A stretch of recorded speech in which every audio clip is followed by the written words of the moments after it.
This tree, of course, is a tree that has withstood the absolute test of time. But throughout all of Jacksonville, there are many other oaks that are smaller and not as monumental as this, and not as important as this. And a lot of those trees cause a lot of problems, and I'd like you to kind of just hold forth a little bit on what some of those problems might be. Well, Alan, in Jacksonville, we have a lot of large laurel oaks, water oaks. There's many species. There's 25, 27 different species of oak trees. But the biggest problem that we have are the large laurel, large water oaks. And why is that? Why are they problematical? Well, they're at their lifespan. They're probably 60 to 70 years old right now. Mm-hmm. We've had a few storms that have blown through Jacksonville, but nothing, of the magnitude of a major hurricane. That's right. So it's allowed these trees to grow. If, let's say, really a Category 3 came through Jacksonville, which is a possibility, we know that Jacksonville is pretty much isolated from hurricanes, but if a Category 3 or worse came through Jacksonville, what percentage of those trees would you estimate would be either damaged or come down completely? It'd be hard to say a large percent. It would be a large percentage. With the tree that is the size of this tree, are the roots comparable to the size, or are the roots rather shallow and not very big? Well, this particular tree, a live oak, has a fantastic root system. Okay. They grow real deep, real wide, very strong. And that's root the reason system. this tree is here for 200 years. That's the reason this tree has made it for 200 years. Okay. But what about the laurels and the water oaks? Those trees have root systems that probably come out 6 feet from the trunk of the tree and probably only go down about 12 to 14 inches. And those trees can stand 75 and 80 foot tall. Sometimes 100. So you've got a very tall tree with very little feet. Yes, sir. Yeah. So that's a candidate for coming down. What are some of the other problems that you have with those trees? Well, sometimes in recent years we've had droughts, have caused some of the trees to go into distress. We have wood borers, which will get into the trees.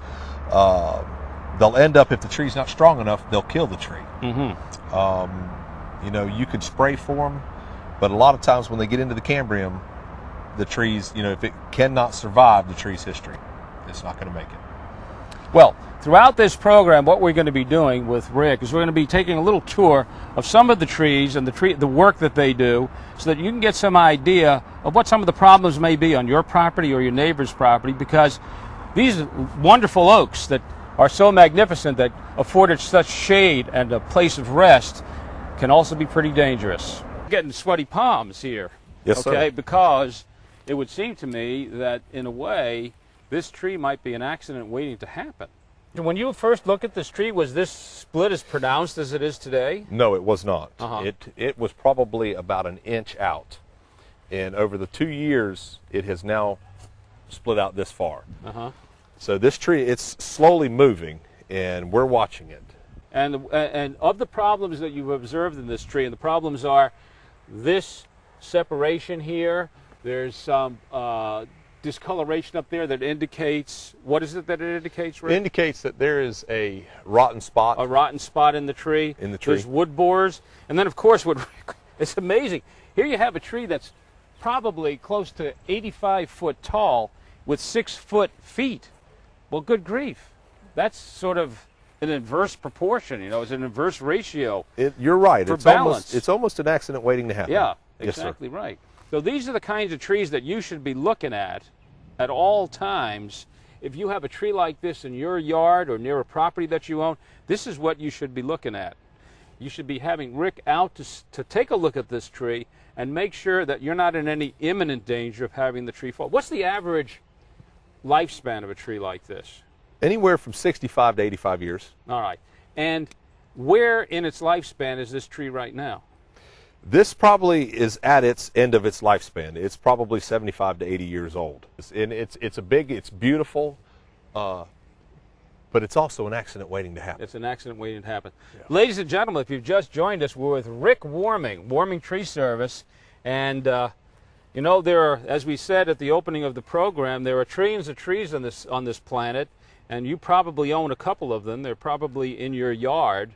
And you need to have Rick come out and take a look and just be sure that you and your family and your friends and your neighbors are not in any imminent danger. We're with Rick Warming of Warming Tree Service, and as beautiful as trees are, they also can be a hazard.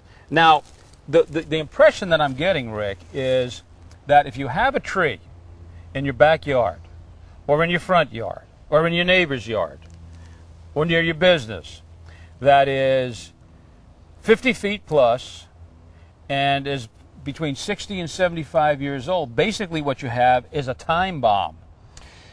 Well, that's true with certain species. Okay. You have several different large, say, oak trees in Jacksonville.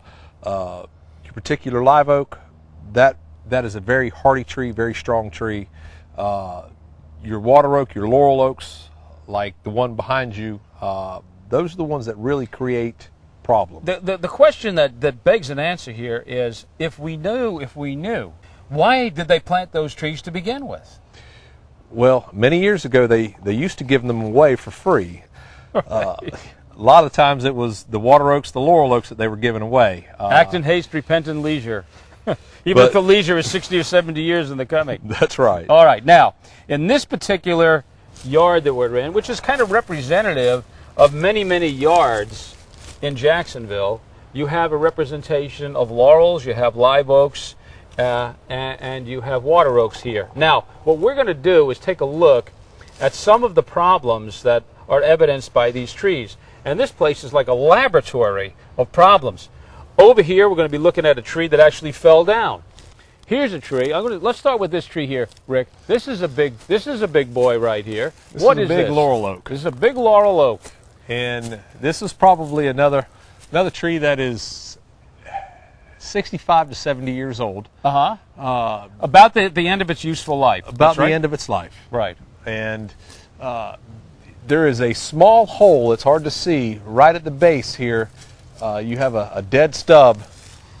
I see it. That is a good indication that the tree at that point is hollow. A lot of people... Hollow? Hollow. Okay, I know the definition of hollow. Definition for hollow means empty. There ain't nothing in there. Correct. And a lot of times we find that. A lot of times you can't see it. This tree looks very sturdy, but actually what you're telling me is that inside that tree, at that point, there's nothing in there. We're just seeing a shell. You're seeing an outside shell. Yes, sir. And wow, that's a lot of weight for that shell to hold. So this is what I was talking about, folks. Here's an accident waiting to happen. It's just a question of time. Now, Correct. Is that what happened over here with this tree? Was that a water oak or that fell over? Yes, the center of this tree, right at the root base, it actually had root rot. Mm-hmm. The roots were rotting out and dying while the tree was still getting enough food and nutrients to sustain a good canopy. Do you know what happened with this tree? Did this come down in a storm or it just fell over one day? I am not sure about this particular tree. Mm-hmm. I believe the homeowner had told me that he came out one day and noticed that his tree had fallen into his neighbor's yard. This just happened yesterday. And just narrowly missed the house in the neighbor's yard, I might add Just as missed well. the house. Right. Yes, now, sir. if that had happened, whose responsibility is it? Well, that's a difficult question. Mm-hmm. A lot of times, if your tree is healthy, and you can't tell that it's in danger of falling or that the tree is dead or dying, they call it an act of God. So if your tree falls on your neighbor's house, and it's an act of God, and it's an act of it's God, your neighbor's insurance policy that's going to pay for it. Correct. Not your policy. It's not your policy. All right. Now, I was looking at, this is a tree. What are all these little holes that I see in this tree, and what kind of tree is that, Rick? Well, this tree is a young live oak, and it looks like it has root damage. At the base, you can see a hole. Yep. And probably there's some root damage here, and along the cambrium, all the way up, you can tell that there's a dead spot. Now, well, as I look at this tree, I see that the tree basically only at the top has some foliage, and that's it. The rest of it is basically nude. There's nothing to the tree. correct. And this is one of the good trees. This is one of the sturdy trees. This is one of the Well, what happened hardy to it? trees. Well, under the canopy of these other large oaks, Yeah. it doesn't get enough sunlight. Okay, so it dies. It kind of gets weeded out. It's nature's way. This particular tree, the woodpeckers got into. So and this tree should come down as well. this tree is a danger. Yes, sir. So the first tree we looked at should come down. This tree should come down. The other tree came down by itself and just narrowly, not a laughing matter, just narrowly missed somebody's house. What else do we have in here? This is dangerous in here. I'm starting to feel like I want to run out of here before something falls on my head. Well, she's unfortunate. She has quite a few trees that are a danger. She has another laurel oak that grew up and made a real hard curve right This towards right the here. house. This tree right here. This tree right here, yes, sir. Yeah. Alan. Okay. This and this also has a hollow spot. If Yeah, you look I up see in it. the branch, Right. and You call that a knuckle? that's right at the knuckle. Okay. And there's no telling how far that rot goes back into the tree, but you can see that it's leaking water out. So Yeah. there's moisture coming in, there's water coming in, and it's leaking out this bottom. So it's apparent that there's quite a bit of rot in that section. And also, I noticed that there's a little bit of discoloration to that particular branch. It's a different color than the main stump of the tree or the main part of the tree. Yes, sir. Yeah. Well, what it's doing is it's rotting on the inside. Yeah. So every time that it rains and it fills up with water, the water will actually come out of the hole, and it will drain out some of the rotten Yeah. mass of the tree. Wow. So it's just an indication. So here's tree number 4 that needs to come down. Unfortunately. What else do we have here? As if we needed anything. What about, look at this big tree that's in the neighbor's. Now see, here's an example of a tree that's in the neighbor's yard that's endangering this particular property. Yes, sir. Look at that. In this particular case, the neighbor's tree is dying. The main trunk of the tree is completely dead. You have one large lead that's coming out over this house, Yeah. and this lead here is, let's say, dying. It's Okay, rotten. it's if you look rotten. on the backside, there's a big void in that branch, and it's definitely in danger of falling and hitting the house. In this particular case, the homeowner will notify, the neighbor and let him know that your tree is dead. Should you have this kind of inspection? How often? Probably every 2 to 3 years. Every 2 to 3 years. Yes, sir. Okay.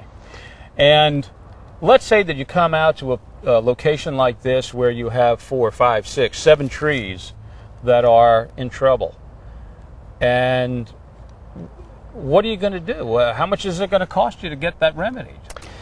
Sometimes, Alan, the costs can go between $750 to $1,000 a tree Per tree. per tree. Okay. But what if you can't? What if you have 6 trees and you don't want to stroke a check for $5,000 to $6,000? You don't have the money. How do you get around it? Well, we would get with the customer and determine what they can afford, what they can't afford, and we'll sit down with them and work it out. So we try to Okay, so help. there's some flexibility built into it. Yes, sir. Okay, folks, we'll be back with our final moments with Rick Warming, the Warming Tree Service. You've got a lot of good information flowing your way. I hope you're paying some mind to this, because as beautiful as this may be, it also can be extremely dangerous for you and your family, as we said. Don't go away. We'll be right back. So what's the take-home message? Well, there are 3 parts to the take-home message. First part is this. If you have laurels or water oaks, you need to have Warming come out, take a look, and be sure that these trees are vital and alive, that they don't have any of the problems that we've sort of demonstrated for you during this program. You want to have an inspection to be sure that your trees are not imperiling your home or somebody else's home. Number 1. Number 2, you want to be sure that the people who are doing this for you are not people who are working out of the back of a pickup truck, that they have the proper equipment, the proper crews, that the crews know what they're doing, because if not, you may have lots of problems that you didn't count on having, so that the solution may be worse than the problem that you thought you were having.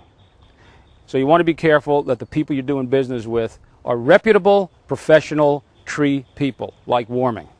Thirdly, and maybe most importantly, you want to be sure that that company that is doing the work for you has proper credentials particularly with the insurance. The insurance has to be in force, and you need to have a copy of a certificate of insurance proving that they have the insurance. And then, if I were you, what I would do is I would pick up the phone, call the brokerage office, and be sure that that insurance is in force. Now, you may think to yourself, well, Matthews, you're making much ado about nothing because the trees in my yard have stood there for 50 and 60 years. That's exactly the problem. That's the reason why I'm making such a fuss, because there is a time bomb ticking in your backyard or your front yard. You need to take care of it. Thanks for being with us.